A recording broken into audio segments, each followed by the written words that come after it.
गॅलियन बॅरे सिंड्रोमनं राज्याचं टेन्शन अगदी वाढवलंय। पुणे शहर, पिंपरी चिंचवड आणि ग्रामीण भागात जीबी सिंड्रोमच्या रुग्णांची संख्या आता 67 वरती पोहोचली आहे आणि यापैकी 13 रुग्ण हे व्हेंटिलेटरवरती आहेत। काल दिवसभरात 8 रुग्णांची भर पडली आहे, तर दुसरीकडे पुणे महापालिकेच्या रुग्णालयांमध्ये जीबीएस रुग्णांवरती उपचाराची सोयच नसल्याचं दिसतंय आणि म्हणून रुग्णांवरती खासगी रुग्णालयांमध्ये उपचार सुरू आहेत।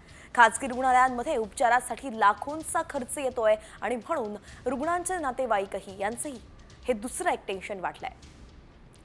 तर पुणे ग्रामीणमध्ये 39 रुग्ण आढळलेत। पुणे शहरात 13 रुग्ण आढळलेत।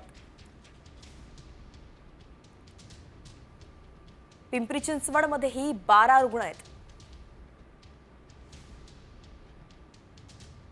तर इतर जिल्हे यात फक्त 3च रुग्ण दिसतात। गुरुवारी एकाच दिवशी 8 नव्या रुग्णांची भर पडली आहे।